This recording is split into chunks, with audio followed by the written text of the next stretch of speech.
Travelers on the Omnibus occasionally touches on mature subject matter with mature language. As such, audience discretion is advised.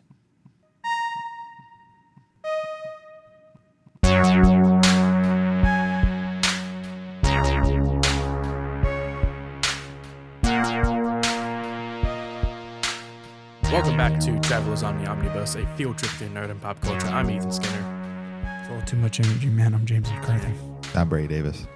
I'm Jody Kite. Now that we've introduced ourselves. Welcome to NPR with one excitable new intern. Today we are going to answer the age-old question, who would win in a fight? 1 elephant-sized hippo or 10 hippo-sized elephants?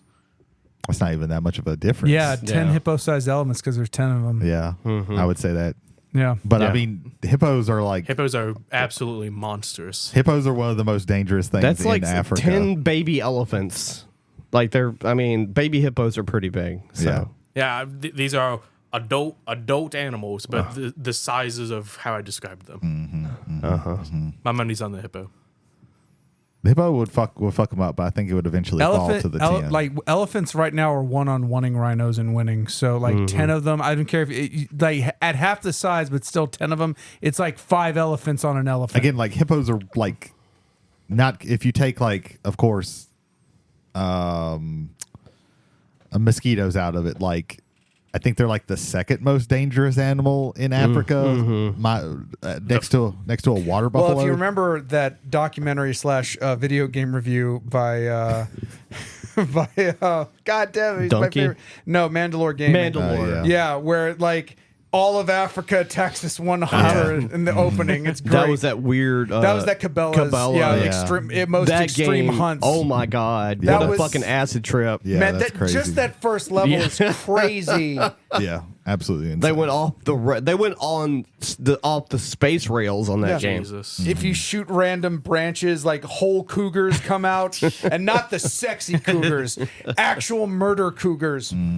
Those are the worst kind of cougars. Yes.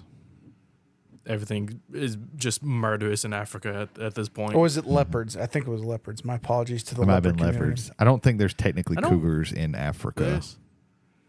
I want to say it would be leopards. I think cougars are just a Welcome North to American, Wild Kingdom. European thing. Welcome to Wild Kingdom on NPR. This is to sponsored the by Wild Mutual. I'm David Attenborough. Welcome to Planet Earth. That could be how he talks. I can't That is- remember. David. That is how, the how most lovely of you to cockney join us.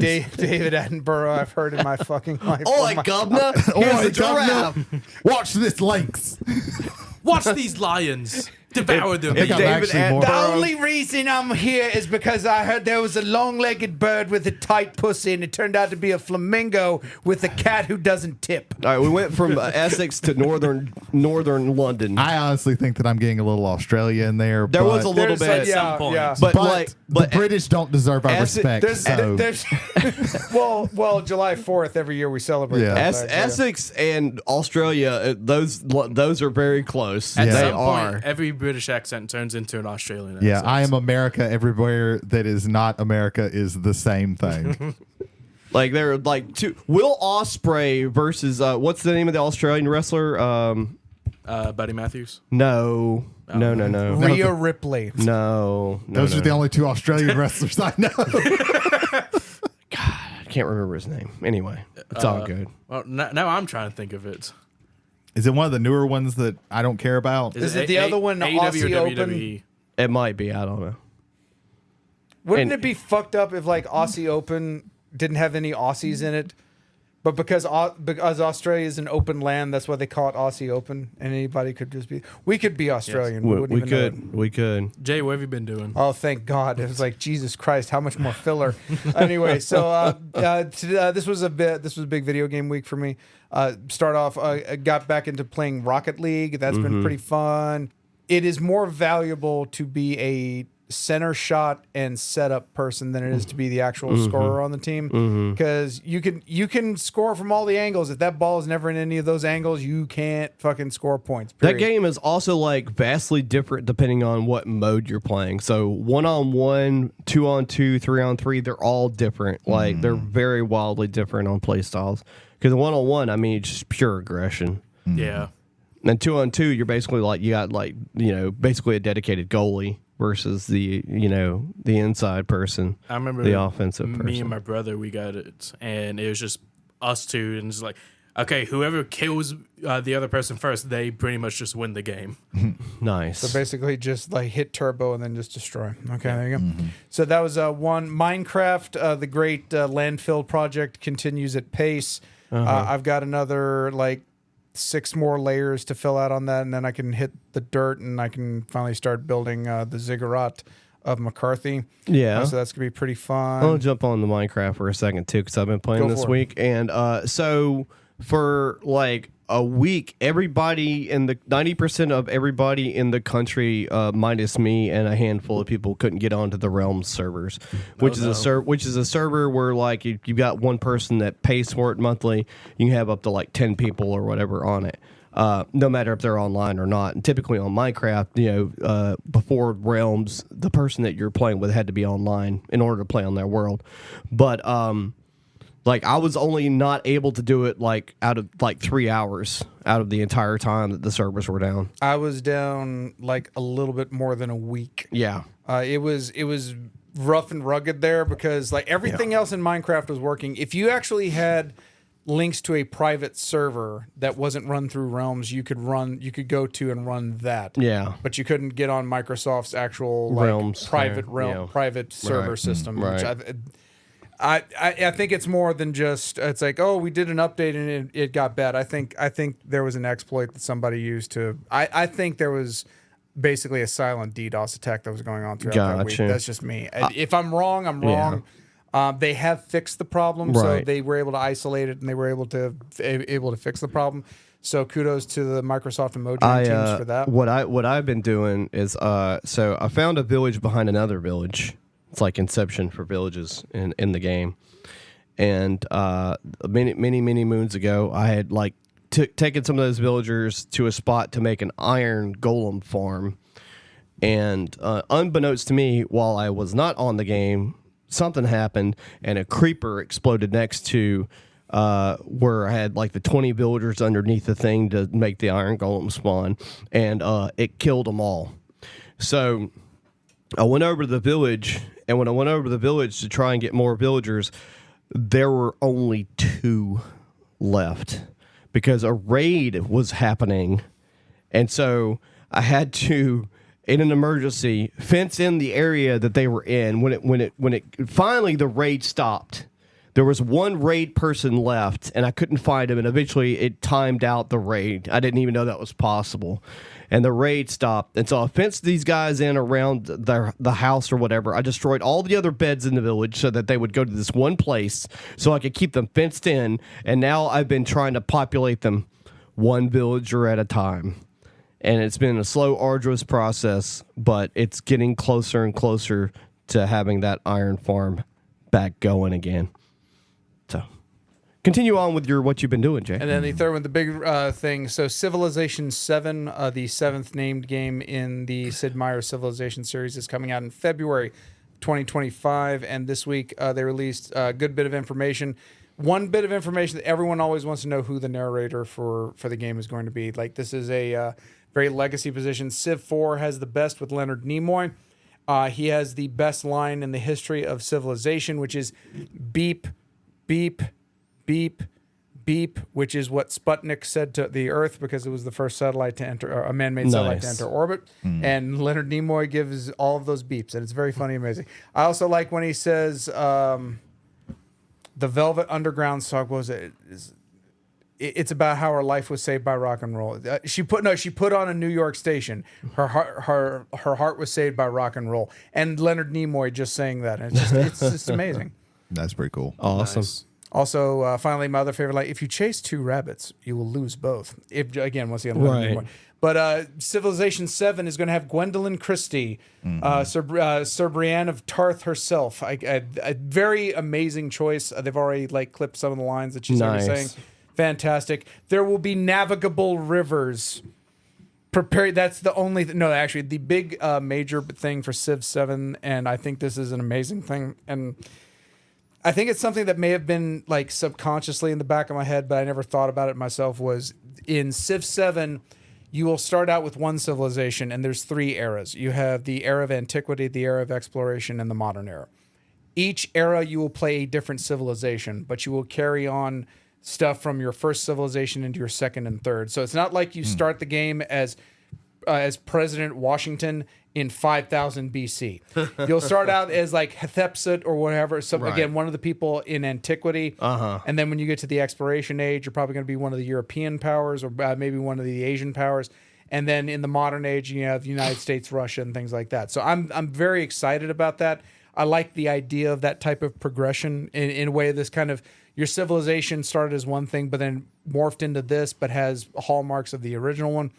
And so to kind of get myself prepared for that and kind of get excited for that, I have Civilization 4.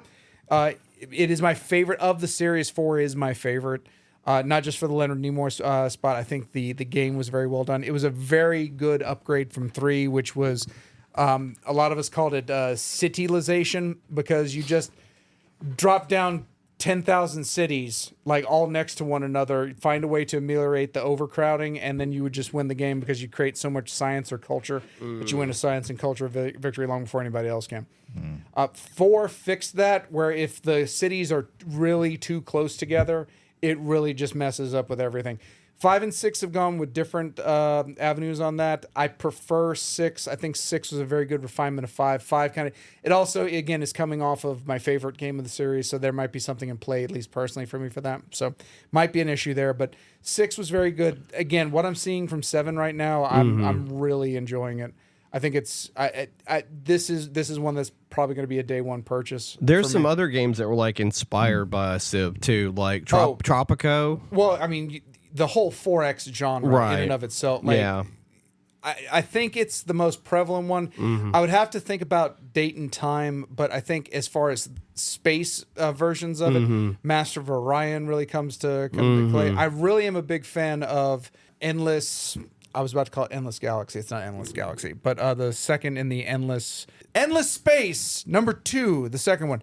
That's also a really good 4X. I put that just under, for me, like Civ 6. And when did that come out? That was 2018? I don't know. 2018. I think Endless Space is 2018 or 20... Finding it. 2017. 2017, Okay. yeah. But their last expansion that they did was called Awakening, and it was farmed out to a third party, and it's kind of shit. Oh, no. So there's this notion...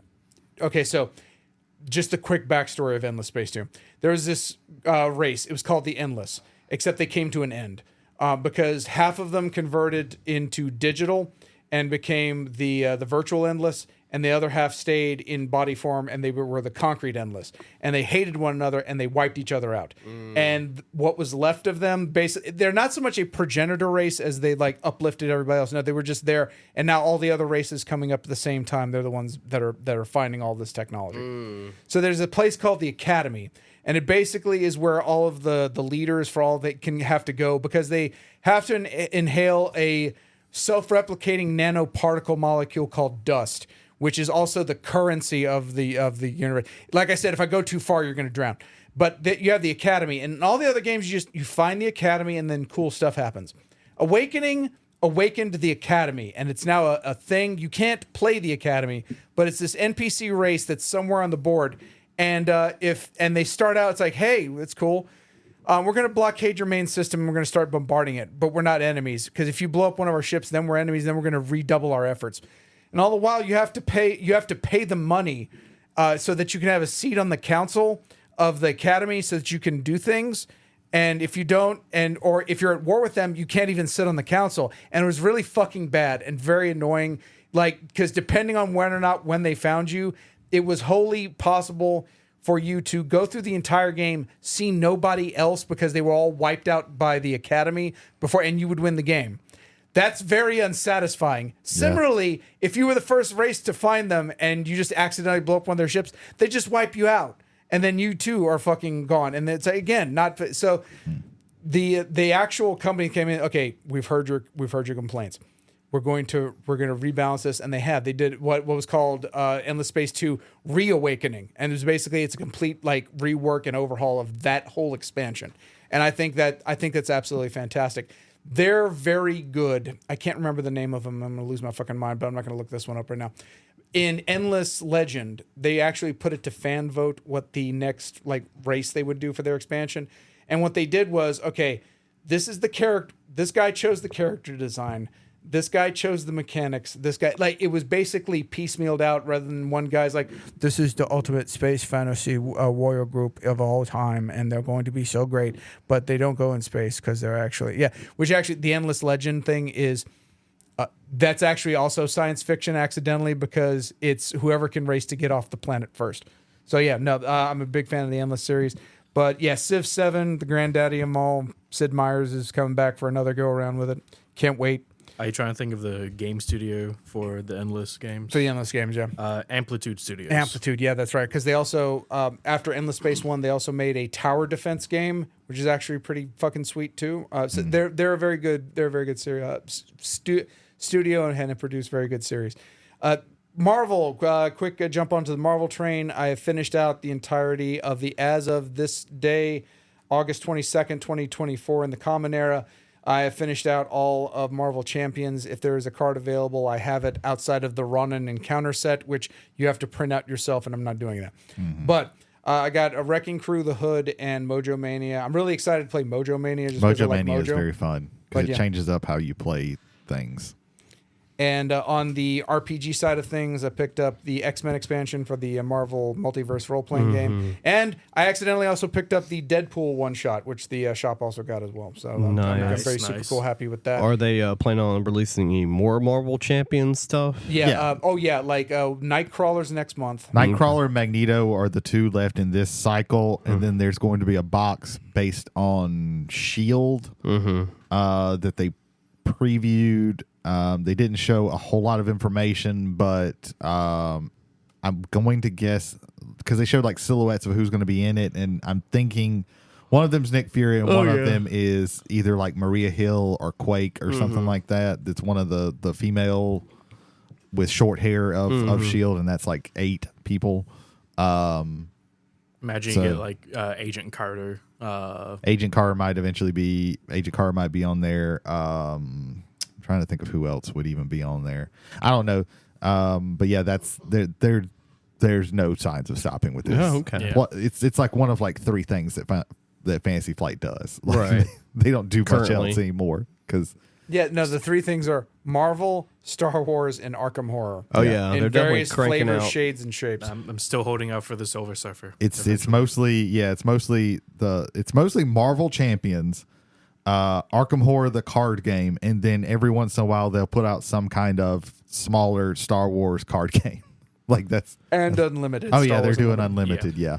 That's basically all that Fantasy Flight does now. Right? They have the minis games too, though. The Star Wars minis games. Atomic Mass games. All of that. Yeah, that was moved over. So when all of this came under Asmodee's, flagship, they basically took a lot of stuff that Fantasy Flight was doing and gave it to other places. They're not doing RPGs anymore. Gotcha. They don't do. They just RPGs are handled by Edge Studios. Yeah. The minis games are done by Atomic Mass Games. But what's messed up, at least in my brain about this, it's all in Minnesota because that's where Fantasy Flight Games' main headquarters was. Yeah. The Flight Center, which was where fans could go in and buy stuff and like that. That is actually owned now by Christian Peterson, the original owner of Fantasy Flight Games. Okay. Interesting. But I love how Efka described them in the review of Ankh. It's all these companies are owned or have distribution deals with Asmodeus. Asmodee US. Yeah. Wink. Anyway, so yeah. So that is pretty much me. Just a whole bunch of gaming this week. So it was very fun and I enjoyed it. Nice. Jody, you jumped in a little bit. Go on with the other things. Sure, I'll jump in a little bit more.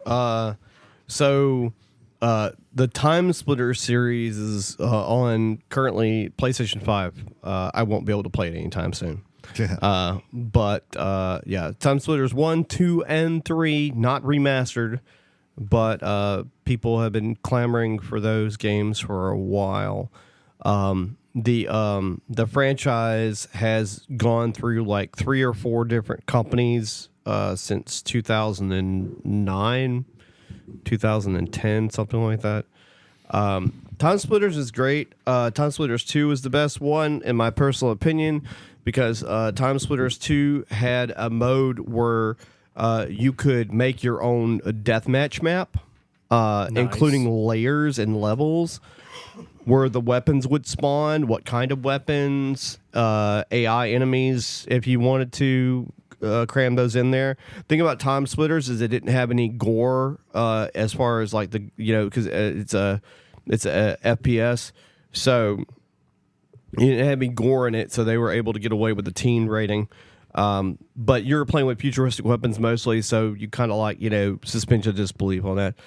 So that's pretty cool. I'm glad that they're doing that. I think one of the rumors is that the current studio that owns the rights to it are trying to get more funding so they can make Time Splitters 4 because they've been sitting on the property for a little bit.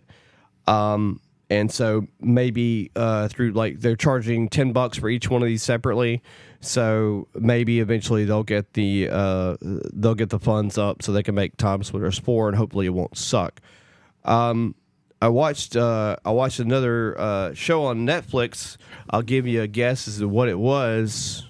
Go ahead, Ethan. Some sort of trash reality series shit. Is this a reality TV show? Yeah. I'm going to guess some kind of really shitty dating show. It's Love is Blind UK edition. Yeah. Which is great. One of my friends also shares a love for reality trash television, and we were talking about it. It's like, I don't know if I'm going to watch the UK because it doesn't look like it's going to be as good as the American. I'm like, let me explain something to you about people. Okay. Douchebags are from all countries, and the great thing about it is if you get somebody who's pretentious and British, that's a double win. Because that's just the way it is, and so I enjoyed it. I thought it was pretty cool. I got a couple of chuckles out of it. Look, it's like Jerry Springer, man. It's a train wreck I can't look away from. And then I watched Deadpool and Wolverine over the weekend. So have you seen it, Ethan? I've seen it, yes. Jay? No. I think Brady? I have not, but I know everything that happens in it because I'm not particularly excited to see it. Well, for me, it was really good. I think it was better than the second one. The first one maybe too, because of all the references and all the insider things that happened. I think it was cool that we got a Wolverine. It's obvious which Wolverine it is from the trailer. I'd avoided spoilers to the point of where I didn't know who Gambit was being played by, so that was a treat. I enjoyed it when I saw all three of them. Like, oh, this is cool. And Bianca's was sitting next to me. He's like, why is everyone excited about this?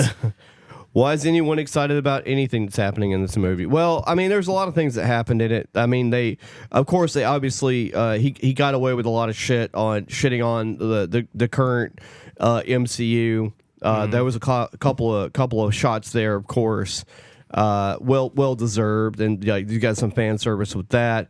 A lot of fan service. Well, besides that, I'm just saying, like, people that were already like irritated at Marvel for their choices, there was like no punches being pulled on any of that. That story was all right. I mean, you got like time travel and universe jumping and all that other stuff going on, which is obviously a thing. If you've seen the trailer, sort of what's happening with that. But I was surprised by a lot of it. Like, I didn't know what was happening until it was happening. And then I was like, oh yeah, like that makes sense, So I enjoyed it. It was kind of funny. So there's a scene. It's not really that big of a spoiler. There's a scene where Deadpool goes to the agency that's in the Loki TV show. The AFV. The TVA. TVA map. Gotcha. He's in one of the meeting rooms, and it's literally two tables because they have spent so much money already that they couldn't, like... You just gave the initials for America's Funniest Videos. What the fuck? My idiot ass thought he said the ATF, and I'm like, that's alcohol, tobacco, and firearms. I would like to see Deadpool meet the ATF. That would be fun. That would be pretty good. But yeah, I thought it was pretty decent. I really did enjoy it. There was a lot of people laughed out. It was funny too because parents think it's it's a superhero movie. It's rated R for a reason. Yeah. And there was like a handful of like 12-year-olds in there, and like all the I think someone did a tally. It's like the most fucks that have been said in a movie in a long time, let alone a movie that's attached to Disney in some way. I think it was like 128 fucks or something like ridiculous like that. It was a lot of fucks said, but the one thing is like there was a joke in there that he made about the Boy Scouts of America, and I heard like a dad from behind me go, "Oh man, that's not right." I'm like, dude said like fuck 80 times already, and this joke isn't right. Mm-hmm. Calm down. So I went to go for my birthday. I watched the first Deadpool movie in theaters. Okay, it was me, my dad, and my brother. Yeah, my sister and my I saw it in the theater. Yeah, we get in there and there's this row of what seems to be like elementary grade children. I'm like, I know who's walking out of this theater. Yeah. And so like 20 minutes ago. Oh yeah. And it's the slow shot of him, like of the shish kebab guy. And the mom was like, "Oh my god." Yeah. And then just like the rushing of the children out. Rated R. Yeah. I don't know how. What else could they have done? Obviously, people haven't passed high school and can't read. Yeah, like. If you want to get into like the problem with like ratings and all that, okay, we can have a discussion on that. But if you have them, like your responsibility is to pay attention to what this is rated. They even tell you nowadays like it's rated R for this, and this. Right. Yes. Back in the day, if it was rated R, it could be because they said a few fucks. It could be because there's just titties all over the place. It could be violence. You don't fucking know. The movie you just had to guess. I mean, Airplane is rated PG, and there's nudity, like full on nudity in there. There's the opening. You can have a little bit. The of opening title sequence is dismemberment, like all yeah. over the place. Mm-hmm. Yes. So, but I will say, enjoyable opening though. Oh yeah, no, it was great. Very, very enjoyable. Well, like call back to the first one, like with the way the title opened, like written by some guy, but not that actually, the actual titles, the title crawl, and also being on point. There's a stinger after the credits that reveal a joke from earlier in the movie. Mm-hmm. And that's the stinger. It's not like, something big or anything like that. It's just it's no future movie release. No, it's just explaining a joke, and it was actually pretty funny. Yeah. But I enjoyed that. Oh yeah. That's me. That's you. Yep. Brady, let's go over to you. Okay, so I finished up the book that I was reading, Annihilation. It's pretty good. Nice. It is very, very different from the movie. But when I was reading some behind the scenes stuff, Alex Garland didn't even reread he had read the book, but when he went to write the script, he didn't reread the book because he was just kind of wanting to. He said, "I wanted it to be more like a dream of the book than the actual book." But I don't think that's a negative thing. I think Annihilation is one of my favorite movies from the last 10 years, maybe. But it's it kind of does like the very subtle cosmic horror. So it's very interesting in that. So I'd say, and there's two more in that he actually made a trilogy of these books. I'm probably going to go back and read the other two, but it's not the easiest read, and it's hard to explain exactly why. Like it's not like a light breezy read. It's like reading like Lovecraft or something, and like in description maybe. It's I don't know. It's just really hard to explain like why it is not a easy read. Have you ever read William S. Burroughs? No.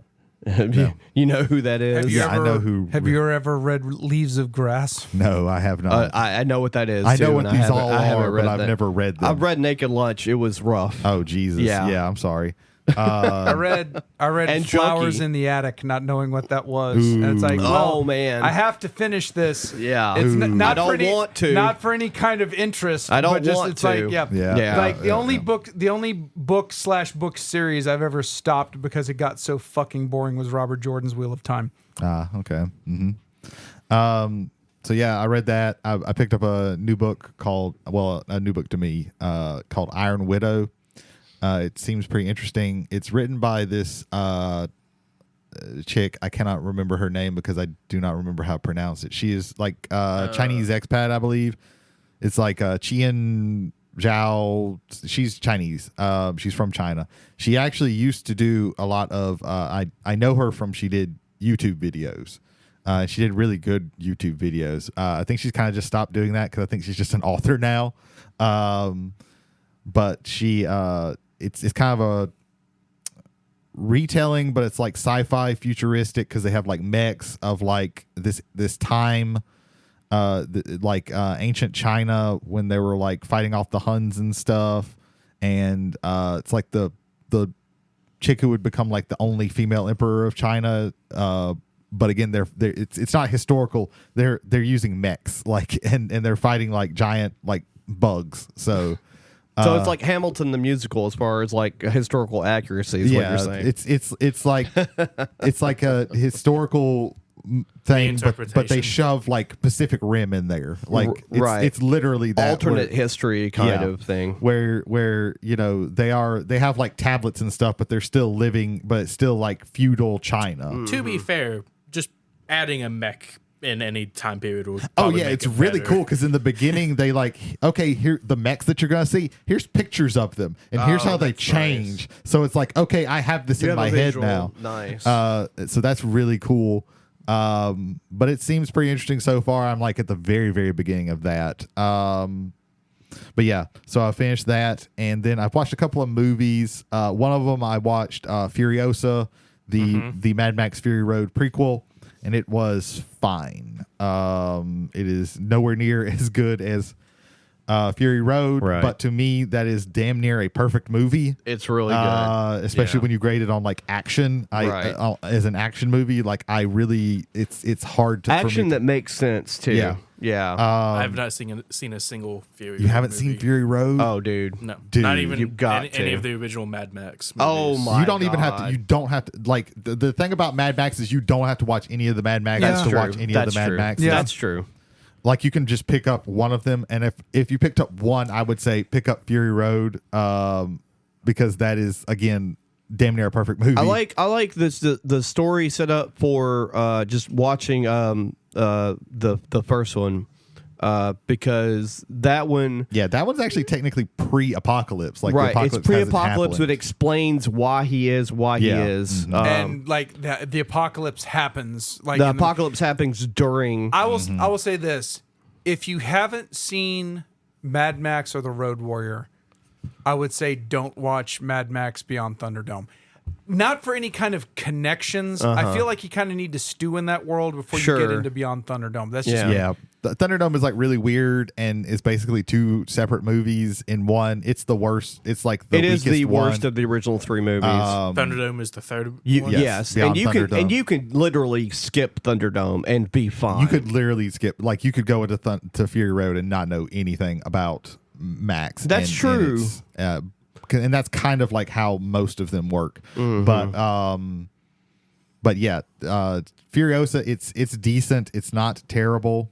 It's just not as good as Fury Road. Right. But like it didn't really like grab me like Fury, because it's not a balls to the wall action. Like literally Fury Road is when it hits, it doesn't stop. It does not stop. Yeah. Like the action is continual. Yeah. But it's always clear, and you know exactly what's going on. You know exactly what everybody's motivation is. And if there's a stopping point, it's only for a handful of minutes. Yeah. You get a few breathers, but other than that, like it is balls we're going one direction and then we're coming the fuck back. And that's it's a lovely day to die. It works like that. Fury Road is if Nazca of the Valley of the Wind was written by the guy who did Mad Max. Yeah. But Furiosa, it's a different movie. It's a slower movie. It's a longer movie. It did not need to be 2.5 hours. Oh my god.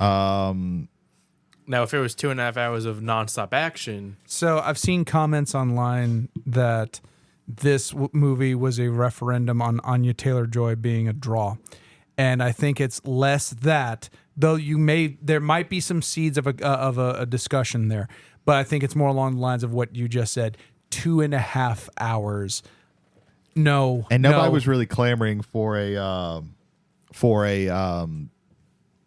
Furiosa for a prequel, like, and that's the thing. And it's Anya Taylor-Joy is good in it. Everybody's good in it, and there's a couple of really good action scenes. But it kind of drags in a lot of places. Well, the thing is too, like, so Thunderdome's 87, I think, something like that. And after Fury Road, like, I don't need another Mad Max movie. I would be fine with another Mad Max movie, but I would like another, like, in the vein of Fury Road. But Thunderdome was 85. 85. The first one was 79. Yep. The second one is 81. Uh-huh. Yeah. And Fury Road was 2015. Well, yeah. Fun fact, George Miller also did Babe Pig in the City and both Happy Feet movies. And then he did Fury Road. It's sad because this is probably going to be like the last Mad Max movie, because George Miller's like 80, if not very close to 80. But it wasn't terrible. It wasn't bad. It just wasn't anywhere near as good, and it just was like I don't know. It changed some of the things about Furiosa that I didn't particularly like, but that wasn't so bad that I was just like, I can't stand this. Right. But it was just like, it's fine. It's fine. Joe Miller is 79. George Miller.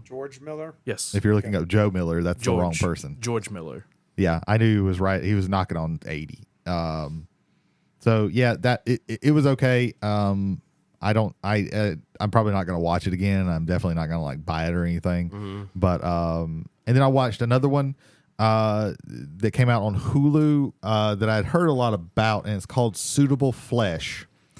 This is actually based on an H.P. Lovecraft story, and it's starring Heather Graham, and it is definitely in the vein. You might actually like. I didn't like it a whole lot, but you might actually like this a decent amount, because it draws heavily from like Reanimator and From Beyond. Okay. In fact, like the main chick from Beyond and I believe Reanimator. Yeah, she was in both of those. Is in this movie as a side character. Yeah. Cool.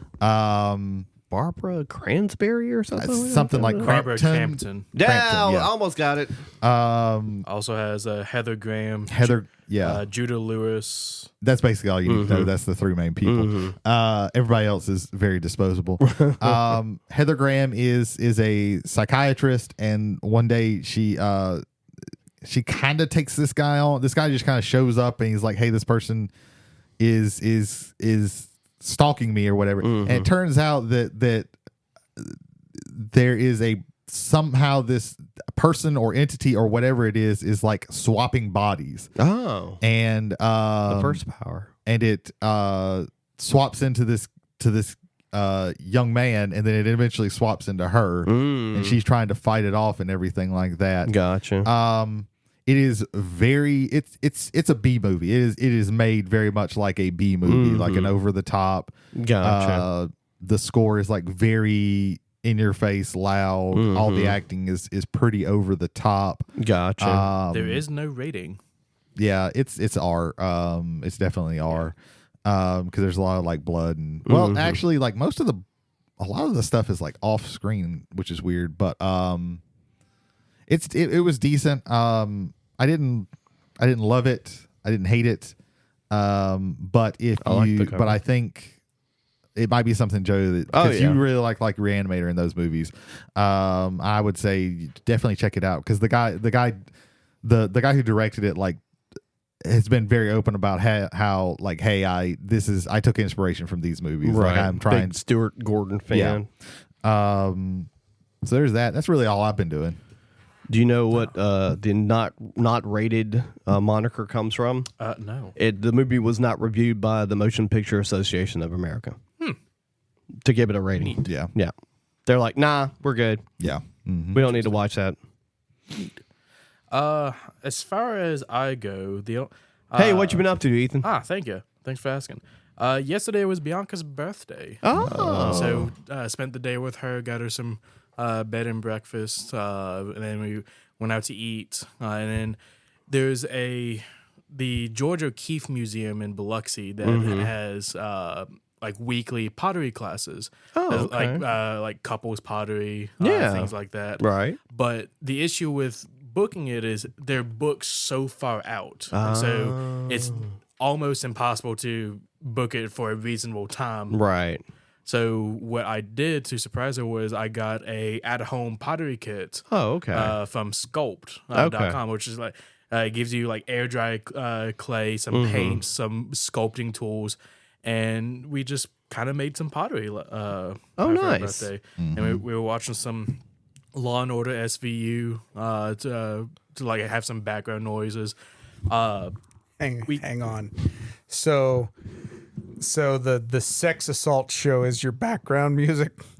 That's what SVU is. I was just more amazed that like that's an old person show. That's a really old person show.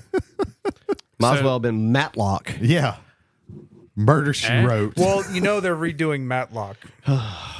They're gonna. Kathy Bates is Matlock. Oh man. That's interesting. It's more so I grew up. They remade Perry Mason, and that was actually pretty decent. Yeah, that was on Max. Yeah, and what I like about they took it because the stories start with him as a private investigator, and then he becomes a lawyer, and that's what they were focusing on there, which I thought was pretty cool. Nice. Yeah, It's more so we're a little tired of rewatching Criminal Minds because we. That's another old. Jesus Christ, man! Well, I can't say that's an old person show because my ex used to watch that show all the fucking time. No, your ex is now an old person. Congratulations. I mean, she might as well be. It's fine. There you go. So we watched that. We made pottery, and I think I did good for her birthday, and she says she really enjoyed it. So that's why one of the pottery was a little figure with like 5 knives sticking out of its no, I'm not good at pottery. Okay, you could definitely tell who made the knives. He made a cup, ladies and gentlemen. I want to stress this because the thing I said before that was he made what he called a cup. Yes, I made what the instructions but called it looked like a cup and not like a person with 5 knives sticking out their hoo-ha. Like that's what I had said. I don't want people thinking he did that. He made a cup. I don't think anybody in this room would be quote unquote good at pottery. Okay. Jody, you have not seen the photos. Okay, so. On one photo is like a little tray that has like the face of a cat carved in. So that's something Bianca did, right? I'll let you determine. I think Bianca did that. The other thing is a cup. I did that at first grade. Yeah. Heavy air quotes. That's hold on. It is what the instructions called. Hey, remember in first grade when you made an ashtray? That's how old I am. Yeah. I think you could see this from here. Yeah, I've already seen it. Yeah.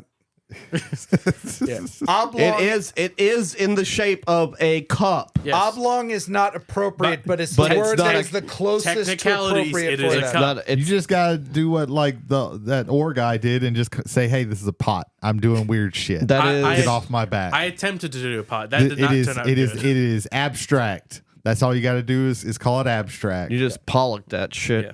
So if Link smashed that, counterfeit rupees would come out of it. Yeah. You would lose rupees from that. Paper rupees would pop out of it. So we're waiting for the clay models to dry so that way we can paint them. And it's like, are you going to paint that monstrosity that you just showed us? Yes, I'm going to. Nice. Yes. He can't make it look worse. Don't tempt him, sir. That is a possibility. Still, do not try to shield him from the fact that it could end up worse. So with the there's more. It's not really more, but it's like with the items that we got, it wasn't that bad priced. It was like $65 for like 3 like big bags of slabs of clay. Clay be expensive. All the tools, the sponges, the paintbrushes. That is actually not terrible because clay is expensive. Yeah. No. Sculpting clay is. Besides that, there was a new game that got released that I have mixed feelings about. It is Black Myth Wukong. Okay. Oh, that's the Monkey King game. Yes. Yeah. From everything that I've seen, absolutely visually appealing. However, from all the things that I've seen, it kind of just looks like a boss rush almost. Whereas like they market it as an action RPG third player game, but it's heavily infused with you fight this boss, you take its powers, you move on to the next boss. It's Mega Man, except it's the Monkey King. Yeah. And Shadow of Colossus. And there's a level of difficulty where a lot of people will say like, oh, it's just another Souls game based off of Journey to the West. But from what I've seen, there's a lot of elements with Souls-like that aren't present in the game that would entice me to play it. But at the same time, it just looks like a boss rush. It looks just like a button masher to me. Yeah. Like, I know. not even. It looks more like a Koei game. I know all of the chodes on the internet are like going crazy because it's supposed to be like the new anti-woke game. That's really all that I know about because I just don't like. I don't follow like new games. It looked like the way it looked was cool, but I like, saw a little bit of I didn't look footage too from much somebody into else it. playing it, but I only watched a couple minutes of it because I don't have time. The developers, Game Science, this is their first console released game. That's very impressive for it being their first one. Yeah, absolutely. And it's like I'm of the mind of wanting to get it to experience the like adventure RPG aspect of it, but I'm afraid that if I get it and I play it, I'm not going to enjoy it because it's just. Why don't you wait until December to see if it goes on sale digitally? That sounds like something that would be the better thing than to just go out and get it outright. Because games like that, like if they don't take off and I would say if it doesn't like hook you pretty heavily, like don't. Very buy, rarely do I like pony it. up $60 for something new. I will say, or 70. like the day of release, it had the record for most single player games on Steam for like download and play. But that fluctuates though, like that That's pretty much just been me. Okay. Jay, do we have any feedback? No feedback this week. However, ladies and gentlemen, thank you for joining us on the bus, whether it is today, tomorrow, or yesterday, whatever time you are listening to us. If you would like to give feedback on this or any of our previous shows, travelersontheomnibus at gmail.com. Again, that is travelers, 1L on the omnibus at gmail.com. Jody Kite, where else may they engage with us? You can sort of engage with us with Spotify if you change your password a couple times. You're still not over that, are you? No, salty. Not really. But yeah, Spotify, something like that. Yes, comments and polls on every single episode that we have posted from beginning to the end of time. That's a long time. Are we capable of that? We're in year 3 now. Heat death of the universe, baby. That's what we're shooting for. Heat death of the universe. All right. Asteroid. I'm calling it the asteroid. Maybe we'll get into double digits listeners. No, we have an audience of 15 right now. Let's go 15. Again, Russia, the country that listens to us the most after the United States is the Netherlands. Okay. Let's go to the Netherlands. So there we go. Okay. So there you go. Yeah.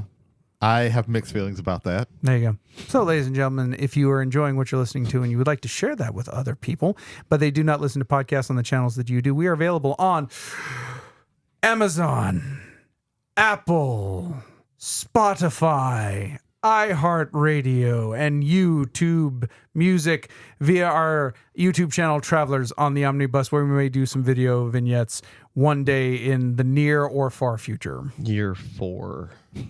Yeah, maybe some video rest stops. Year 5. We'll see, maybe. Who knows? There Stick with us and find out. All right. I believe that is everyone present and past present. No, we got it. Jason, throw in something. We have an audience member. Throw in something, just real quick. It's not happening. He's saying no. He's shaking his head very firmly. All right, what about Chris Hemsworth, the Hulk Hogan biopic being canceled? Still saying no. Still saying no. We'll go into the main topic. That was a bad idea to begin with. Yep. Ladies and gentlemen, thank thank you again for coming back for our second half of the Also, thank your back. Thank your back. Thank your Your back. back handles most of the weight of your body, so Yeah, you thank your appreciate back that every back. day. Thank you back, everyone. Hey. Wash your back. Yeah. Yes. Thank you, Andrade. Anyway. Ladies and gentlemen, as we are rounding out the end of the August month, we are coming towards the end of the summertime season. With that, for everybody else, not for us. Yeah. The Gulf South will find It'll the be winter warm in until just- Halloween. Yes. Yeah. Technically, on the calendar, summer is ending. Summer month. Summer is summer ending. season on the calendar. Somebody tell the sun that, please. But Yes, let me speak sun to the sun. During this past summer, we have listened to a wide variety of musics. We have gone through everyone. I like how you're talking like we've just been poring over this for the whole summer and just been thinking of nothing but summer music. I've totally not just been listening to musicals for the past 6 months. We've been in the labs We've enjoyed music over this pouring past flasks summer. back and forth Everyone- to distill the greatest summer. With the We used the a summer decanting season, beaker because Walter White would have it no other way. with the summer season coming to an end, we've decided to gather our favorite and memorable songs that remind us of the summertime season and create the penultimate summertime playlist. So It would probably be the ultimate because penultimate means that we're going to do this again. the ultimate summertime There playlist. you go. You forgot what that word meant, didn't you? I've never known what that word meant. Yep. You know what's going to be really bad? One day we'll have to do the post-ultimate playlist. So, Ethan, what do we mean by summer playlist? So these are Give us something because we didn't talk about this. So give us something, and then we'll all tell you how you're wrong. we could do that. Because we didn't actually discuss this before. It's very So funny. We were very passive aggressive with one another off mic. And now that we're on mic, it's just full on aggression. Full on aggression. Just full on aggression. So Someone will be cursed at before the end of this episode. Oh, It'll yeah, I'm probably certain be that Ethan. somebody's That's gonna- gonna be me. Somebody's That's going to get me. something cut, and they're going to call If somebody a history will motherfucker. show, it will be me. Yeah. So how we're going to do this is every one of us is going to submit 4 songs for this playlist. Amongst these 4 songs, we are going to submit the unskippable. These are songs that after we have We each get one song of these. everyone gets one unskippable track that will stay on the absolute final playlist. Of the rest of the 16 songs, we're going to formulate what should go on the final list. We're going to cut some songs that people will want. People are not going to be happy, but we must do this for society. We must do this for the human But this is race. generally the fun part for listeners. Not for us. It's going to be probably bad. And as opposed to our chalkboards where we just splurt it out all at once, we're going to go round robin. We each submit one song at a time, starting with the unskippable. Yeah. Starting with me, though. Okay. So, All right, here we go. The first song that must be on the list. ready to get ready to cuss me out, okay? Oh, man. So, the unskippable song for me is going to be "You Get What You Give" by New Radicals. Okay. All right. When the night is falling. Yeah, that Okay. song. So every time I hear the song, it kind of reminds me of kind of like a beach jam. Okay, like people are like running into the waves. There's you get the camera optic of like waves crashing and everything. There's, if it's at the end of the movie, there's a title scroll right at the end. It's very, very energetic, very upbeat, and it's just one of those feel good songs for me. And Is this the song where they diss Marilyn Manson and Courtney Love? Yeah. Fashion shoots with Beck Hansen, Courtney Love, and Marilyn Manson. That got You're them all fakes, somewhere. run to your mansions. Come on, we'll kick your ass in. Yeah. It's very. They shot it at the Mall of America. The video looked like. There's the guy dancing in the see-through elevator and everything. And Oh, everyone's yeah. jumping and dancing. It's very, very like upbeat, energetic summer. That's a good pick. It's a good pick. That Not terrible. that is me. Jay, let's go to you next. So I was flipping between two choices, and one of these choices actually has a handcuff, and it's the one that I ended up going with because God's true prophet on earth, Edward Camper Jr., solidified this one for me with a question he had asked me today in the form of a bibliograph. And I was able to answer the bibliograph correctly. And I was like, this is a message from God from his one true vicar, Edward Camper Jr. Ladies and gentlemen, my cannot remove is Not Like Us from Kendrick Lamar. Okay. That is this year's summer jam. That I have listened to this at least once a day since it came out, and I've listened to it multiple times if I've listened to it at least once a day. So yeah, K. Dot is on the list with Not Like Us by Kendrick Lamar. Yes. There's a YouTube channel called The Rap Critic, and he has a 20-minute video talking about Not Like Us. It's very interesting. Yeah.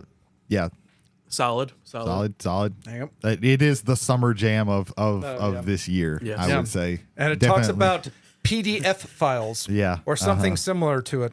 Yeah, straight up we're like, it's been since the 90s since we've had diss tracks, of course, but since the 90s. I think we had a full-on vest stop about but this. we haven't had a diss track be in the mainstream like this since probably Hit 'Em Up. Yeah. I can't think of anyone that was that was a straight diss track other than that. Hold that thought on the author of Hit 'Em Up. Just saying. Okay. Right. Okay. Okay. Yeah. I know where you're probably going with that.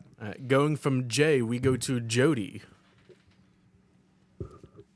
Because this song reminds me of how atrocious our summers are. Okay. And the unyielding, burning hellscape that is the summer in southern Mississippi. Yeah. Yeah. Black Hole Sun by Soundgarden. Yeah. Yeah. Not all summer songs have to be Happy. Have to be upbeat and happy. We'll come around to a beat in a minute. I would argue Black Hole Sun is happier than the feeling of being in the Mississippi sunlight. This is Yes. this is true. I'd take a black hole over Mississippi any day. It's probably cooler. The sweet embrace of nothing. Brady, it's your go. All right. So I had a couple of thoughts with what I was going to do as my unskippable. There was a couple of formats that we thought. I'm not going to get into that because it's inside baseball. I'm sorry. I'm looking at my list and saying things from my list. Potential list. That's probably not even going to be on there. But I thought about as a troll. Even though I think it is a really good summer song, it's just a bad song. I was thinking of Steal My Sunshine Lynn, but I'm not doing that one. They are on the beach in that video. We're going to do, so, a lot of these are good for, riding down with the street. If you're on the coast here, down by the beach with the windows down. But what about if you're riding at night? We need something for that. And I'm going to pick Cruel Summer by Bananarama. Yeah. Okay. As my unskippable song. A lot of lists I was looking at had that. Yeah. That was on my maybe before I want to remind people that to spell Bananarama, it's BANANARAMA. Yeah. Yeah. So yeah, that's my Banana plus Rama. Right. Okay. So these are our locks. These cannot be taken from there. cannot be moved. Now, The skip button has been removed from these songs. yes. Now we're just going to throw some things up there as additional choices that we might have up Yes. there. Are we going in the same order, Ethan? Yes, we're gonna go in the same order. So for my next pick, I kind of want something a little like chill, calming, soothing, a nice something kind of like reminiscent of like lo-fi beats on YouTube, like very chill, calming, relaxing almost.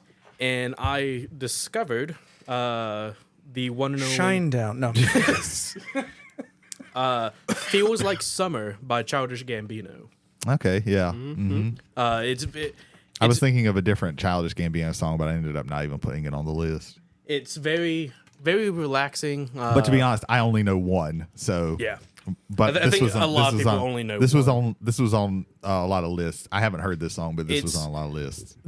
the vocal range that he has in the song, the mellow beats, the very like relaxing, chill feeling that you get listening to it. It's very it feels like summer. Like you just sit on the front porch of your house, have this music playing, just watching things go on in the neighborhood.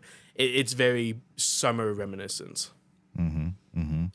Jay, on to you. Okay, so since I've gone with Not Like Us, I'm going to pick what I mean by handcuff is this thing is attached in my mind to Not Like Us, but it's not trying to keep it locked on the list. It's just something that when I thought about this, I thought about the song. You also thought about this. Because like K-Dot, I'm going to send it up to Pac. This is California Love with Tupac and Dr. Dre. Nice. Yep.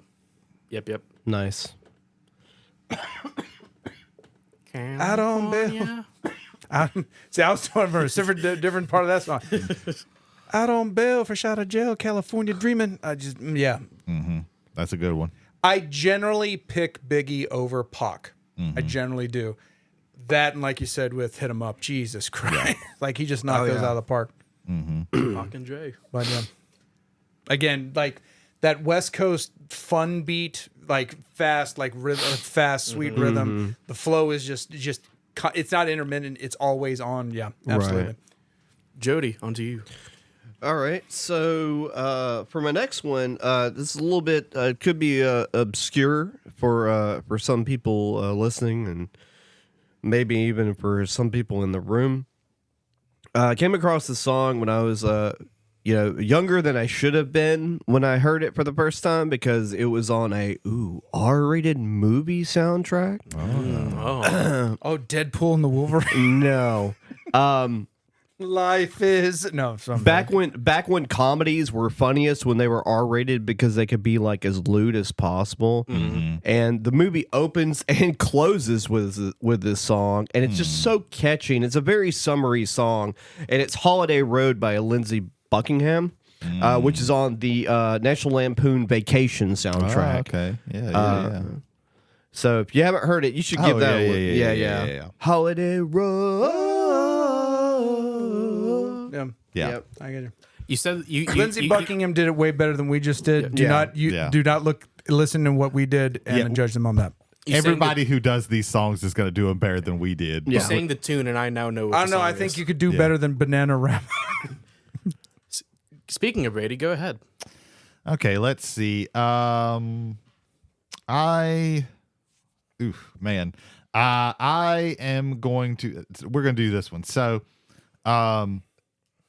this one's more for not necessarily driving down the road with the windows down. This is for when you get to the summer party. It could be on the beach. It could be in some indoor thing. But this is going to be Daft Punk "Lucky." This is one that doesn't talk about summer, but it definitely feels like summer. It's a very summery song. Pharrell? Yeah. I'm up all night to get down. Like that funk guitar that I guess it's like a shimmy guitar. Yeah, right. Like she's up all night. Well, the guitarist is like a disco guy, right? Like a disco guitarist or something like that. I think Daft Punk was playing one of them. I want to say it's Pharrell. Pharrell sings it. Pharrell's the vocals. One of the guitarists they got to play on the track and was in the video was a dude that was synonymous with disco. Well, the dude who was on the guitar in the video was wearing one of the Daft Punk helmets. Well, yeah, I'm not disagreeing. Nile Rodgers. Yeah. Okay. That's not a French name, so that's not one of I them. don't unless it's Neil Rogers. I don't remember the robots were also playing instruments too in the video. I knew it was one other person with Pharrell. But yeah, this just like without like actually talking about this is a song that can be played all the time, but it definitely like when it makes you think more of like the summertime. It has a different feeling when it's played in summer. Yeah. No, I like that. I like that a lot. So that's my first of the non-unskippables.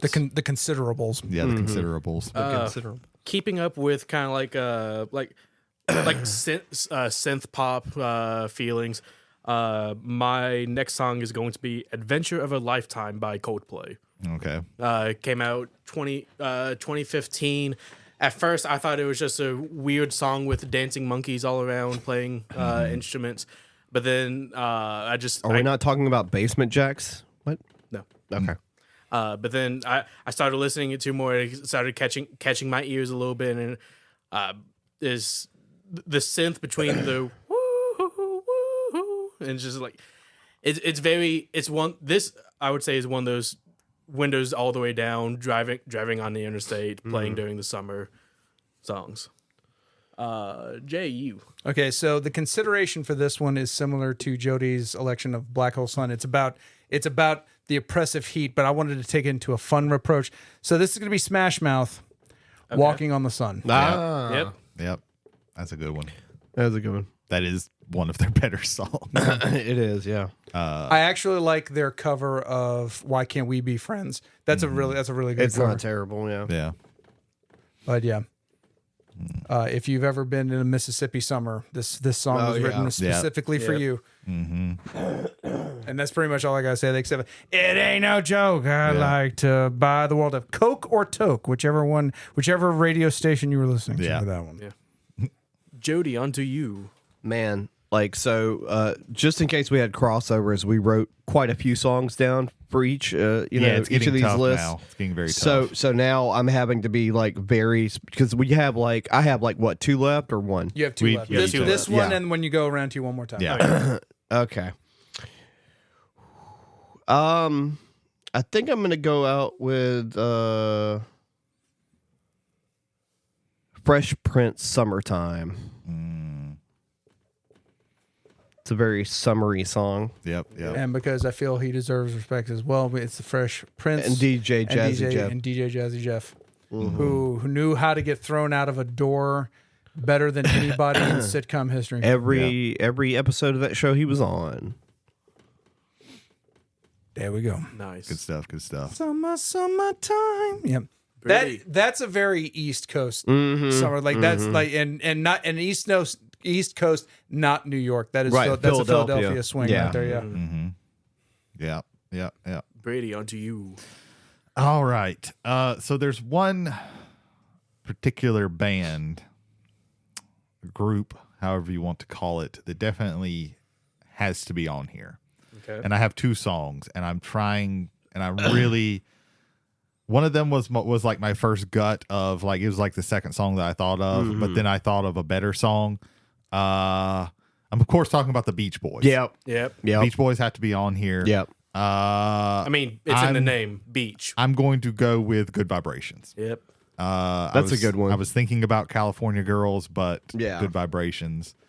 I'm picking up good vibrations. I think Wouldn't It Be Nice is one of their better songs, but it's not really like a summer-ish song. It's more of on my other my considerables, it was like Surfing USA was a possibility. Yeah. Being for on me, it my- was fun.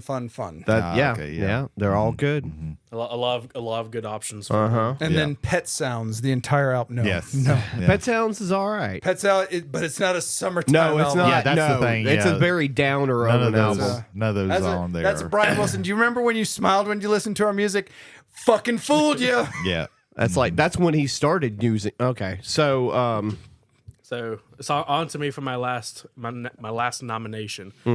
I talk about my dad and my brother when it comes to music a lot. Now I'm gonna talk about my mother. Okay. Ethan's laying down the "You Can't Skip This One Either" songs. Growing up, I always spent a couple months with my mom for the summer times.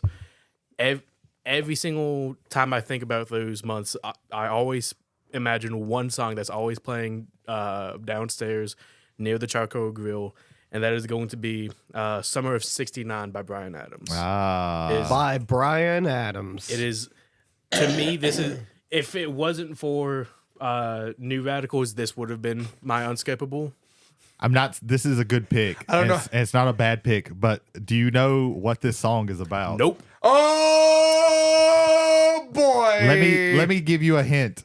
Ladies and gentlemen, welcome to Bryan. Welcome to Bryan welcome- Adams was not alive in '69. Then I probably know what it's about. Yeah. I'm still picking this. I'm not saying don't pick it up. It's a good song for. This is thank you for participating in Brady educates Ethan on things. Yeah. I still think summer. I wasn't trying to talk you out of it. Like, that's a good pick. Yes. It's just not what. It's not about the summer of 1969. No, it's about being nostalgic for other things. Yes. Jay, let's go on to yours. Okay, so for me in this one, I picked like 7 weekend songs. And I don't blame you. no. And I don't blame you. And then I eliminated all of them because they're now in a playlist, and maybe the second playlist we ever do, just so that I can get this tumor out of my brain of what I like to call neon night ride songs, like songs that you listen to while going 90 miles per hour down the Las Vegas Strip. And that's where all these Cruel Summer, in my opinion, would apply for that as well. Right. So I'm not all of my weekend songs out the door. We're gonna go with classic summer, literally classic summer. Don Henley, The Boys of Summer. That was on my short list. That was on my short list. We just heard it actually of all things tonight, and it was weird like hearing that and seeing it on my list. I like to change the lyrics of this song. When he's talking about the Deadhead sticker on the Cadillac, the next line is a little voice inside my head say, "Don't go, don't go." You say, I always go with a voice inside in my head saying, "Don't smoke crack. You should never smoke crack." That's what Dare did to me. Anyway, that's it for me on that one. Jody, on to you.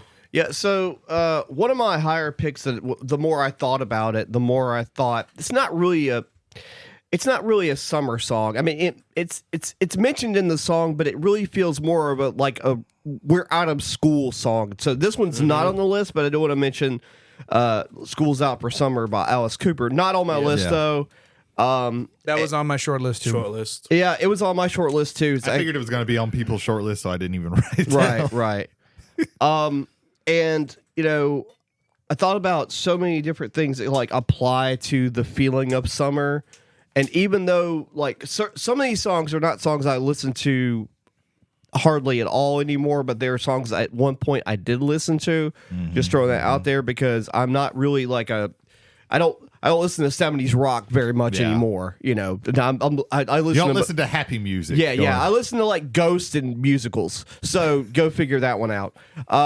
But it's gonna be Night Moves by Bob Seger. That actually fits a lot. Night Moves. That's a good one. Yeah.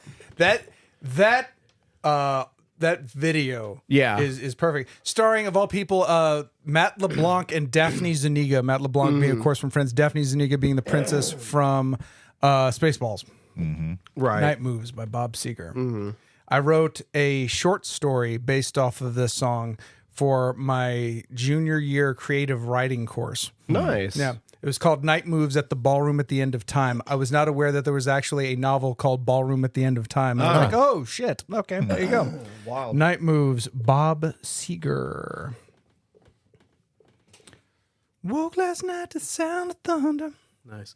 Besides thinking of wanting a Ghost musical now, Brady, give us your We last have that. one. It's called Right Here, Right Now. Yeah.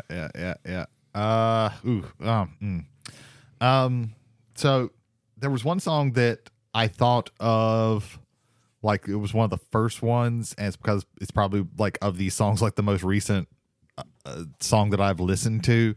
But I'm not going to put it on there because I don't think it would even. It would probably get cut because I think I'm the only person who has even listened to this song. It's "Summer of Love" by Portugal the Man. Don't put that on there. Man, shit. I'm gonna put ... and then we'll all know what that meant. I think Brady has a fifth option. I think I'm going to go with "American Girl" by Tom Petty. That's a good one. Yeah. Tom Petty is one of my favorite artists of all time, and this is like the American summer. He has a few. I think "Free Fallin'" also. Yeah, I was about Free Fallin' Fallin' fits more in there. For Free me, Fallin' but no, was on me, but like I just like the upbeatness of the American Girl. I apologize if this ruins it for you. American Girl is an amazing stripper song. I mean, yeah. I mean, just I don't want to summer's ruin a it good for time for anybody. strippers. Yeah. Some of these songs are good stripper songs. Yeah. Some of them. Yeah.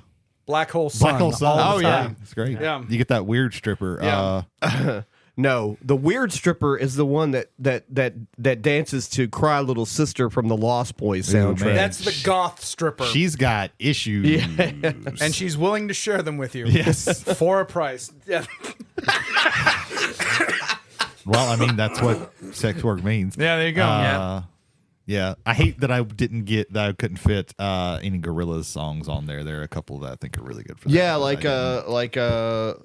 what's 19 2000 that was on there, I or really, Dare. Those were the two that I really thought were This the is actually were the okay. best. Is there any like stuff like honorable mentions? I do want to mention a couple. There's a couple I want to get on there. So for me, Macklemore Thrift Shop kind of has a summer feel to it. Yeah. You Took the Words Right Out of My Mouth by Meatloaf. That the line, it was a hot summer night. Yeah. Oh, the preamble. It's like, on a hot summer night, would you offer your throat to the wolf with the red roses? And then it goes into just a bombastic, like almost orchestral amazing. I don't want to get beaten up by anybody who doesn't hear the song by the Love and Spoonful, "Summer in the City." We don't mention that song. I don't know if anybody's like angry about it. I was thinking of "Here Comes the Sun" by the Beatles, and that's also written on here from my short list. And "Take on Me" by Aha kind of has a summer vibe to it. It's got that summer vibe. Yeah. I've been listening to a lot of Abbey Road lately, and I thought like if we could assign songs towards like at the end. Like I was thinking about "Carry That Weight" would be the end song for the thing because it's kind of a way of it's a way of kind of like you're moving on and you're going from summer into the fall. Real quick, on my list two that kind of stand out for me: the Hooters and "We Danced." And we danced. There's that. That is an absolute summer song, but I think it is so tied to one era of music, like which was 80s summer fun rock and like the mid 80s summer fun rock. The mid to late 80s fun rock, and then my other one was actually, of course, the other Smash Mouth song because everything is it was what All the hell? Star? All Star, yes, It's literally the other song. I think Unless you want to do their cover of "And I Saw Her Face" from Shrek. Shrek's. I'm a believer. I'm a believer. I'm a believer. Yeah, I couldn't think of it. Goddamn it. Monkeys. Yeah. I had Red Wine by UB40. Yeah. That's a good one, I think. And then I also had where is it? Was that it? No, I also had "Doing Time" by Sublime. I figured that one would get cut because I think a couple of people on here absolutely despise Sublime. So yeah. I think the one I like Sublime. Oh, okay. Yeah. I like Sublime. Oh, I like ska music. Maybe it's Holder that hates Sublime. I can't remember. One of our friend group hates Sublime. I can't remember who. It's probably Ricky. No, because Ricky has bad taste, so he would not. Yeah, he would not like Sublime because Sublime's good. But I've never talked to Ricky about his musical taste because I've never talked to Ricky that much. Because you're afraid. No, I understand. One last quick one. I'm from certain that he'll message us when he listens to this and be like, "Yes, Holder will be like, yes, I hate Sublime." Yeah. There you go. It's one of them. One last quick one for me. I also forgot. From Walk the Moon. Shut Up and Dance. Oh yeah, that's a good one. That's a really good one. I don't like that song. Wow. I heard it way too much when it got out. Just everywhere, just hitting. That's me from fair. all angles. Overplayed will definitely ruin a song. That's for the thing. you. Like a lot of the overplayed like pop songs, I actually like because I don't have the radio, I don't listen to the radio, ever. So they don't ever get overplayed. Right. For But me. when it first came out, it was everywhere. That was during a time when MTV still showed videos intermittently. Mm-hmm. I think my honorable mention will be "Stand by Me," only because of the movie. Because it reminds. That movie is very summery. Yeah. But not happy. No, absolutely. And also, definitely not the Florence and the Machine version. Oh, no. That is not a summary song. No. The Benny King version. The Benny King version. Yeah. That's what. But yeah, I like these lists. Yeah. I like them. But now we're getting to. I'm now thinking of Otis Redding and sitting on the dock of the bay. Same. That was one that I'd seen on a lot of lists when I was looking stuff up just to make sure, I didn't miss anything. Right. Mm-hmm. But I ended up not putting that. I also saw like California Dreamin', but that song's wanting to be in the summer, and it's actually you're in the winter time. Well, that's a sorrowful song. Yeah. Out of nowhere. Right. Actually, not out of nowhere. Like, all the leaves are burnt. Shit. Yeah, it starts off that way. God damn. There's a Okay. funny video of, I believe they were on Top of the Pops, and of course you have to mime everything on top of the Pops, and the chick is just like eating a banana while she's singing. I'll tell you another a quick tidbit. Watch Nirvana on Top of the Pops. Oh man, I watch that every once in a while just because it's so fucking funny.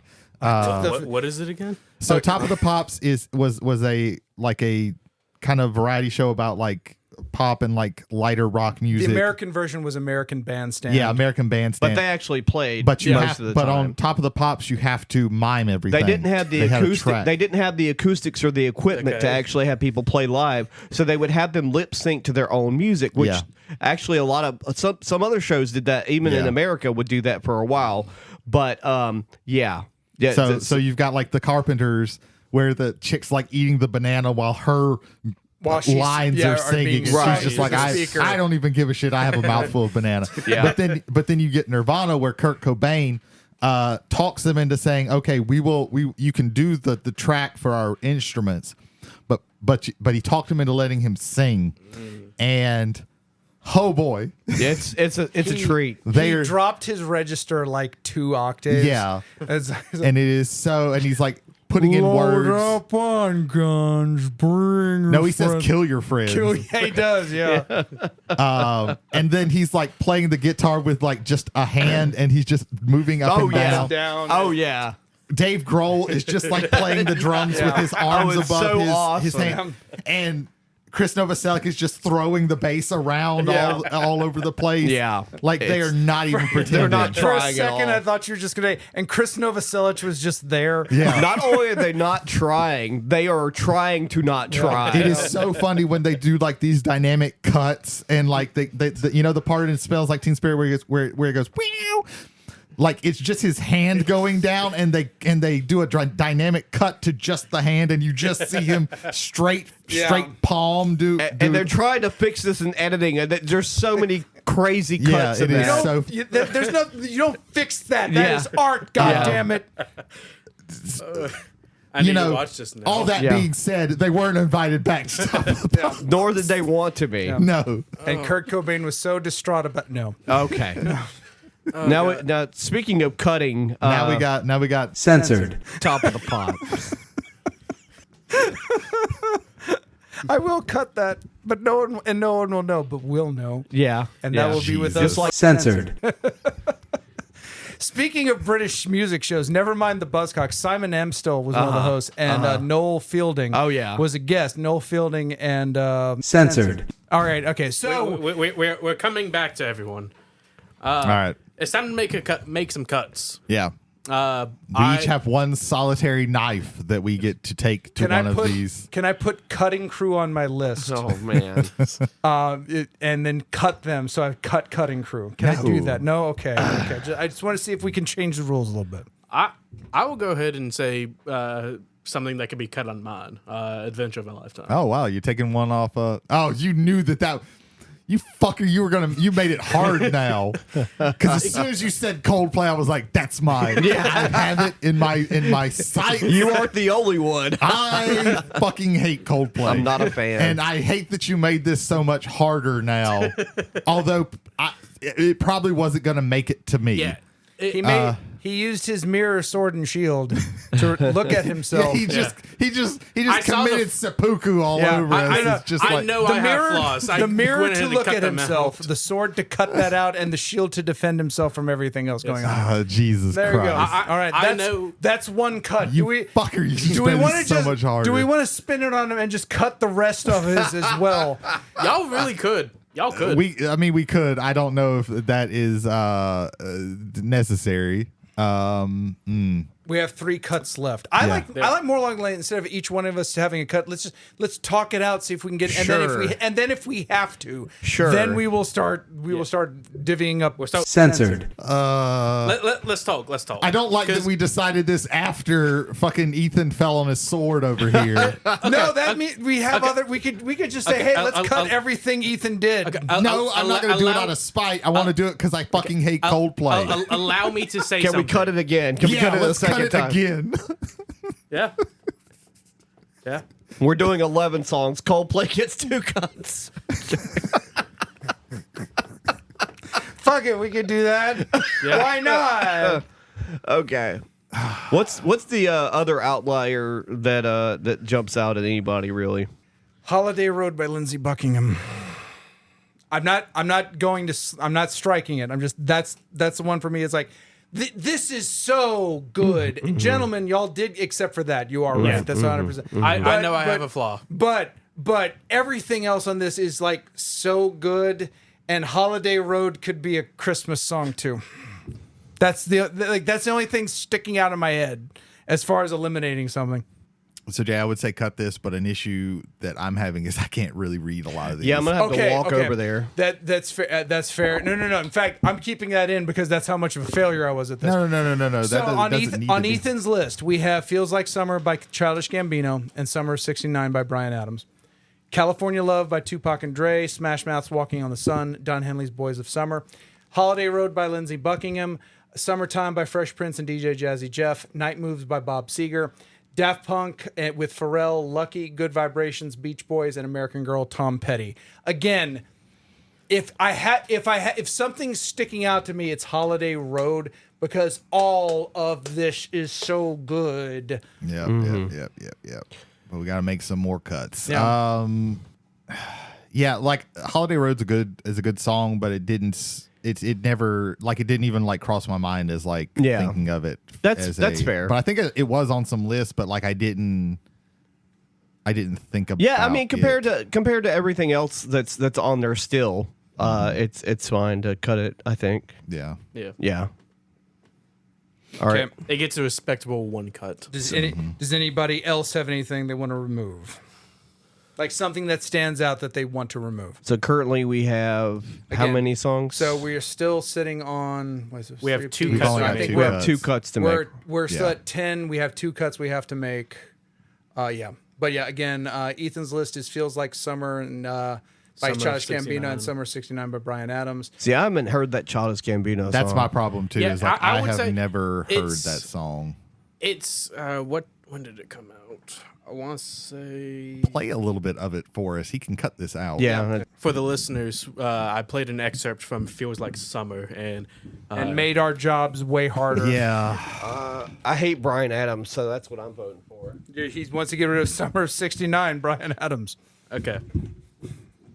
So basically, "Feels Like Summer" I hate that killed song. Bryan Adams. I hate that song so much. I really do. I'm not opposed as long as "Feels Like Summer" doesn't get touched. I'm not opposed. Let me keep that one. See, I like "Summer of '69." I don't listen to it all the time, but I appreciate it. I can't stand it. I will say we've got a lot of nostalgic stuff on here, and that is a big thing about summer is being nostalgic for that time. And I would say one of them probably needs to go at least one, and that is, I don't dislike "Summer of '69," but to me that is the weakest of the nostalgic ones. Yeah, "Night Moves" definitely kills that song. Yeah. I'm not opposed because really of the nostalgic stuff, it's "Summer of '69," "Boys of Summer," "Night Moves," and "American Girl." Right. Okay, quick, let's kill "Feels Like Summer" and destroy him. No, don't touch it.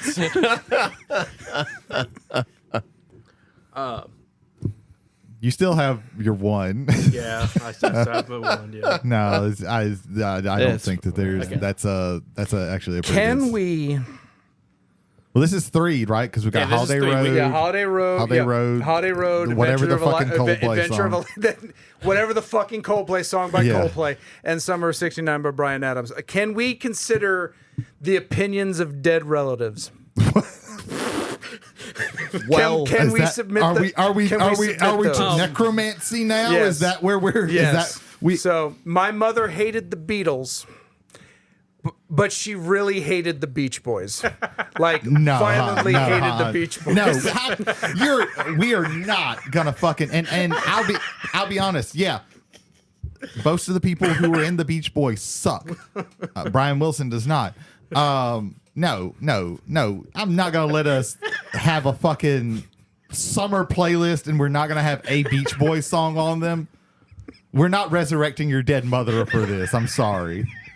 I wasn't asking to resurrect my dead mother. I was just, she really hated the Beach Boys. Well, that sucks for her. The Beach Boys made some good music. Then what else we got, man? What are we considering I don't here? know. Let's see. Okay. I got to laugh, which is actually what I was going for with that bit, but Jesus. Smash Mouth. Walking on the Sun? Walking on the Sun. was Smash gonna Mouth say- is the worst band out of all of these bands. I will say, if I Nah, don't, that's true, man. I don't get into You looked and you were like, I wanted to review it. Like, no. No, I'm just looking at I it. don't immediately think of like, hey, this is summer just walking on the sun. I don't equate that the to metaphor summer. works, but yeah, it's one of those that you get if you're like from a very sunny, hot place. Okay.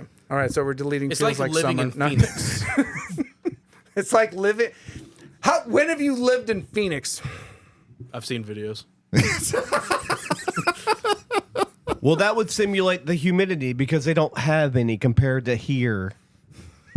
He looked at you. Have to understand. I saw how he looked at you. Run right now. Jesus Christ. Now you turned back. You saw a I little did. bit of it. I did. All right, so in that case, Smash Mouth, Walking on the Sun. We finally got our 4 cuts. All right, so let's order this track list, gentlemen. Should we? Jesus. Yeah. I don't think we have 2 more hours for this. Yeah,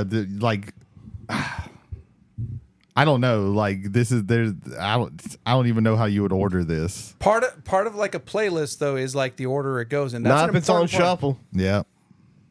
Mine are never on shuffle. It's always jam. We're not doing a chalkboard of a top 12 playlist. No.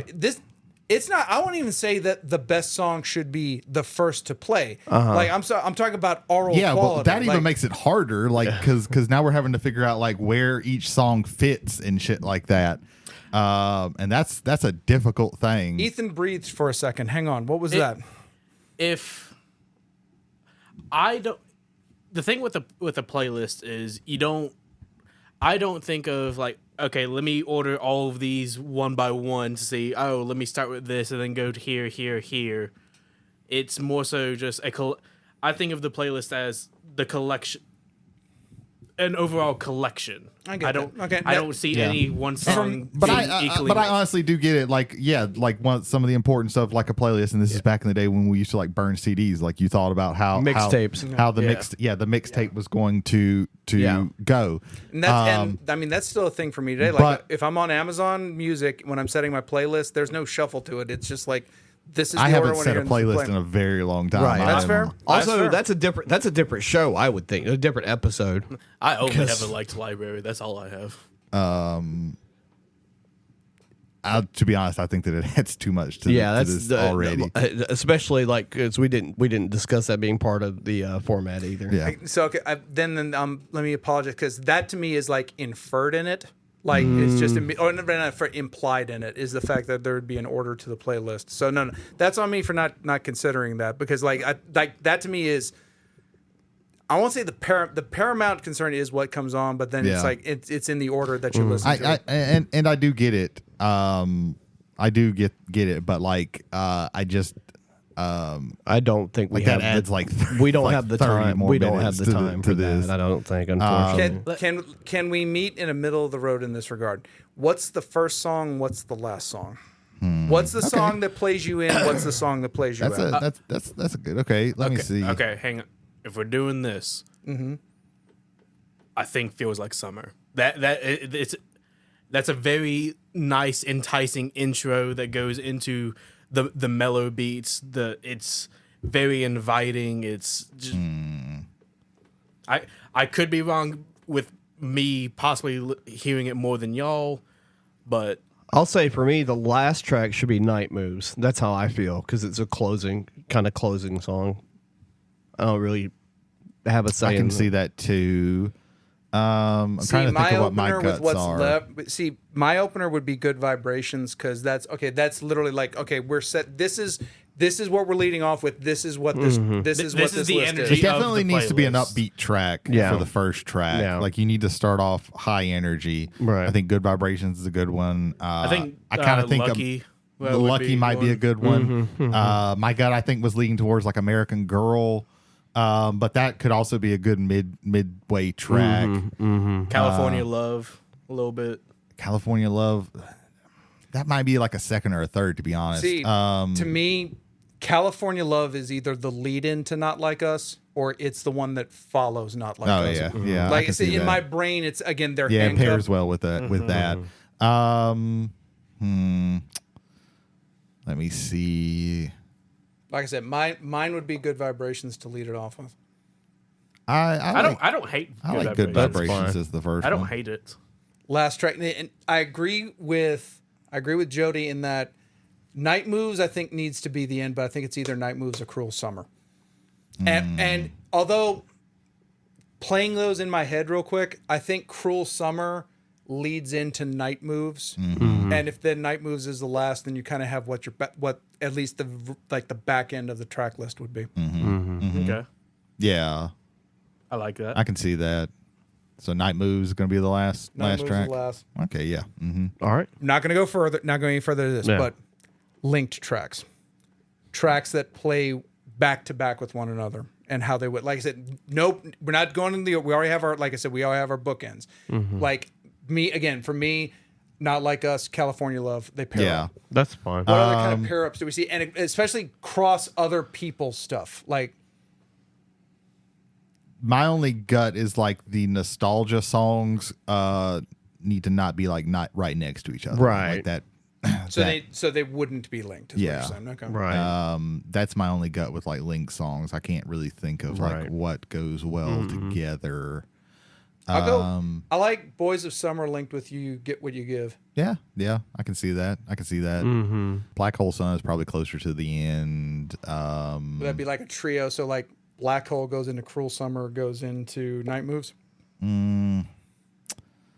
Maybe you'd put something a little bit higher energy before you get to the like the darker stuff. Would you do something? Well, like would you do Black Hole Sun, break it up with something more upbeat, and then go into those last ones? Yeah, probably. You could do Black Hole into Lucky into. I think that's too much of a. I think like that's a huge shift. I think Lucky should be the front end of the playlist. Yeah, like Lucky should either be near the front or like in the middle when you get kind of all of Lucky's Brady, like a third track. I think all of Yeah. Brady's list is like first third. Yeah. And then I think I don't know what order they would be in, but like Black Hole going into either or vice versa with Boys of Summer. I think those, to me, in my brain, those kind of fit well together. I can see that. Yeah. I can see that. Yeah. Okay, so what about that breakup? Okay, so we kind of had that little last bit. What if it's like Boys of Summer goes into Black Hole, goes into Summertime by DJ Jazzy Jet, because that is it's a chill, mellow song, and then it kind of can dip you into like the slower, Kind of end of eases stuff. you into the end of it. Yeah. Yeah. Yeah. It sounds fine to me. Anybody else got any other thoughts? No. That's it. Nothing off the top of my head. Alrighty then. I like this. There you go. This looks nice. All right. Host. Do what we're is doing. me.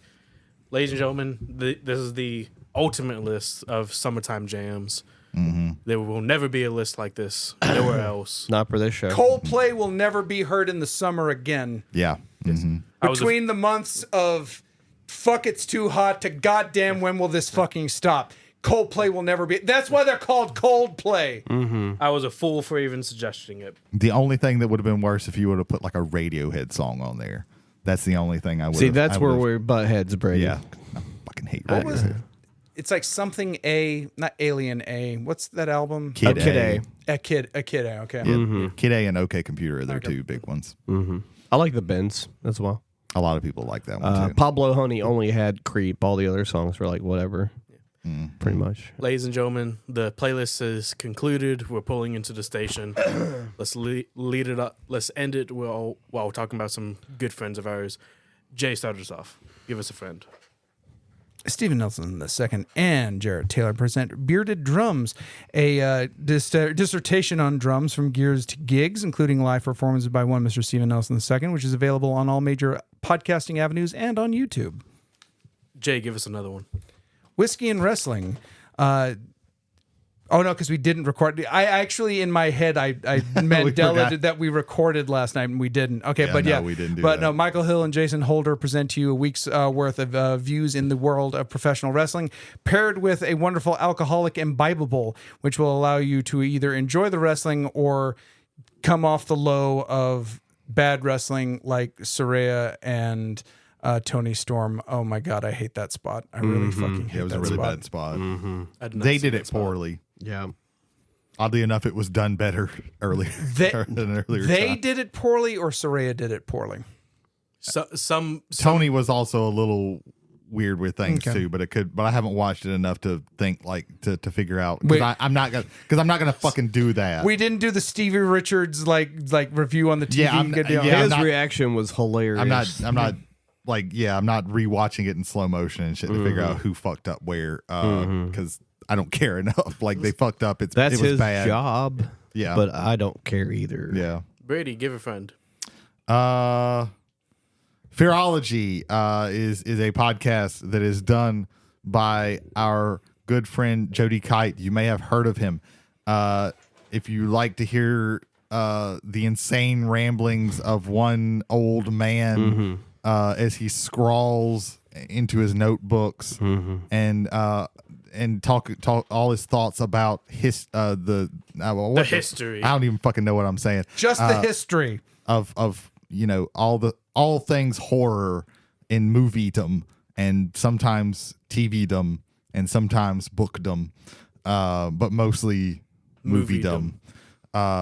Check him out where all of the podcasts are brought to life, we'll say this time. Jody, give a friend. I don't know any of the other ones. Possibly. So you're going to do the last one. Or Jay's going to do the last one. The completed podcast. Christopher Vega, Brandon Scott Tanner, and Brandon Smith present to you Magic the Gathering in the competitive world of Standard, Modern, and Other, along with fantastic interviews with Magic the Gathering pros. And just sometimes they'll tell you about what Outback Steakhouses to avoid. Yes. Available on all major podcasting platforms. And we want to give a big thank you to Cameron Spanier, the God Emperor of Gaming, locally found at Goshen, Mississippi. He founded Goshen, Mississippi. Goshen, Mississippi was founded by Cameron Spanier in the year 2014. Before that, it was an unincorporated mess known simply as the Crocodile. Yes. And I was also the sole owner and operator of MacNarb Gaming, the local place to find all of your... Strangely, also in Goshen, Mississippi. Yes. He founded both at the same time. Yes. Get all of your D&D, Magic, Pokemon, Lorcana, nerd shit there. We have accoutrements for the 50th anniversary of Dungeons & Dragons, including very high-quality binders, along with dice and other supplements for the game, which you can peruse and buy at your own leisure. I was thinking about getting like the notepad that they have with it. It's nice. Nice. It's a very nice, high-quality thing. I think it was done by Ultra Pro. I want to say yes. No, it's very good. It's a very good setup. It allows you to hold one book in it, which will probably be your player's handbook, and then has stuff on the side for notes. I think it's a high quality product. Speaking of bringing back things to hold notes and such, Trapper Keepers have made a comeback. Oh, okay. Nice. It's all making a comeback because Nostalgia. why think of new thing when old thing you can bring back? Yeah, and make good again. That's one thing I was reminded when I saw the Deadpool Wolverine movie. It's like, hey, look, remake, sequel, remake, sequel, remake, reboot, remake. Well, remaster. Just look at this year's D23. Oh yeah, it is. There was like one new movie, and everything else was either a sequel or a remake. Pretty or bad. Live action. Yeah, and the one new one is being set in an earlier time period, so it's kind of like it's like we're just going back in time to just keep going back. Yep. To where time. It's all going to eventually be gray slop. Ladies and gentlemen, thank you for listening to us, and hopefully we will entertain you again next week. My name is Ethan Skinner. I'm James McCarthy. I'm Brady Davis. I'm Jody Kite. Good night, good evening, good morning. See you later. Thanks, Walter Cronkite. And that's the way it is. Does he even get that reference? Nope. Probably not. Nope. Did you watch Forrest Gump? Yes. You should understand everything about history. just by watching that that's one where movie. I get all my history is Forrest Gump. That's right. Oh wait, I was I got a crick in my neck. Hang on. Oh, dear Lord. Oh, no. God.